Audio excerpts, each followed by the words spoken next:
Mariana dari Pendidikan Fisika tahun 2018. Saya menulis tugas dari media pembelajaran akan menjelaskan tentang fenomena fisika di kehidupan sehari-hari. Nah, di sini kalian tahu nggak sih apa itu disebut dengan hukum Newton? Nah, sebenarnya hukum Newton itu adalah hukum yang dicetuskan oleh Sir Isaac Newton. Nah, hukum Newton ini ada 3. Ada hukum pertama, kedua, dan Lalu, ketiga. bagaimana latar belakang hukum Newton? Hukum Newton itu terbentuk dikarenakan pada siang hari, Sir Isaac Newton membaca dan merenungkan teori Copernicus, Galileo, dan Kepler tentang orbit bumi di bawah pohon apel. Sebuah apel jatuh menimpanya dan dia langsung mengambil kesimpulan bahwa bulan juga mempunyai daya tarik karena tidak jatuh ke bumi sama seperti apel yang dikenal dengan gravitasi. Lalu, bagaimana bunyi hukum Newton? Hukum pertama Newton itu berbunyi resultan gaya yang sama dengan 0 itu berarti benda diam akan tetap diam dan benda yang bergerak lurus akan tetap bergerak lurus dengan kecepatan yang konstan.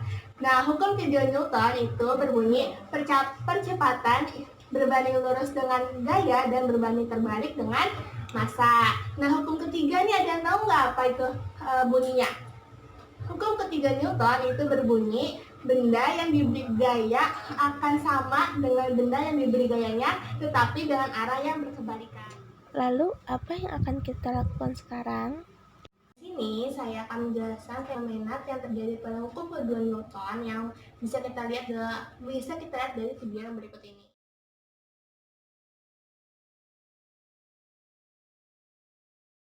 Dalam video ada seorang anak yang menarik batu.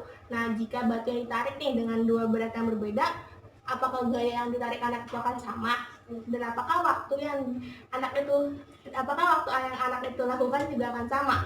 Nah, di sini saya akan mencoba eksperimen dari fenomena tersebut. Dan di sini ini ada alat-alatnya. Yang pertama ada tali. Nah, tali ini untuk menghubungkan pemberat pertama dengan pemberat yang kedua.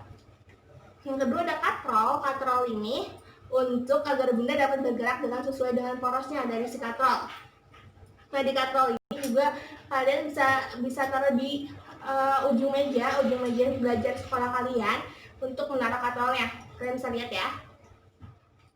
Ini ada dua pemberat dengan berat yang berbeda. Nah, beratnya pemberat yang pertama yang punya baut ini lebih besar daripada pemberat yang kedua. Kita bisa sebut pemberat yang mempunyai baut ini pemberat pertama dan pemberat yang tidak punya baut ini pemberat kedua. Yang ketiga ada troli. Ini untuk agar si pemberat yang kita tarik itu gampang untuk dia bergeraknya. Yang kelima itu ada stopwatch.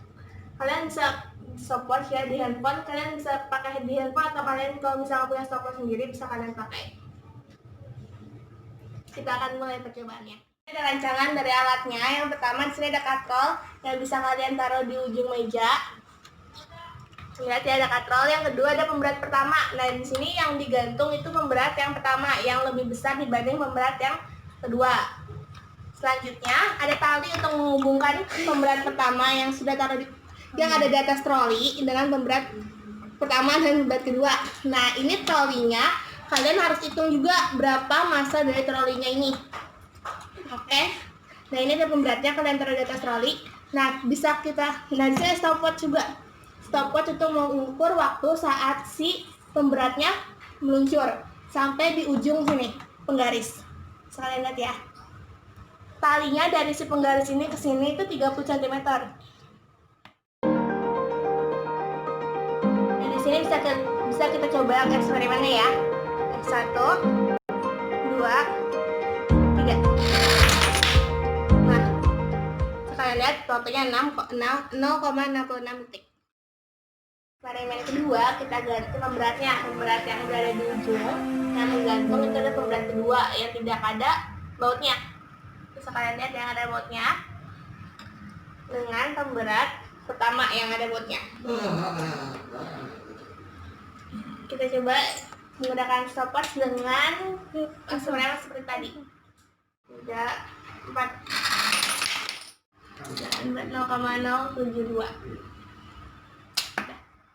Jadi, bagaimana penjelasan dari eksperimen ini? Nah, dari eksperimen yang telah kita lakukan dengan panjang tali yang sama dan dengan percobaan pertama yaitu pemberat yang berada di troli, itu pemberat kedua yang tidak menggunakan baut dengan massa yang lebih kecil dibandingkan dengan yang digantung, dan percobaan kedua yaitu massa yang lebih besar yang menggunakan baut dan pemberat pertama dan pemberat kedua yang tergantung itu lebih besar waktu yang digunakan pada percobaan kedua. Dikarenakan pada hukum kerja Newton itu berbunyi kecepatan itu berbanding lurus dengan gaya dan berbanding terbalik dengan massa, dan jika massanya kecil maka percepatan yang didapatkan itu besar, dan jika massanya besar maka percepatan yang didapatkan itu adalah kecil.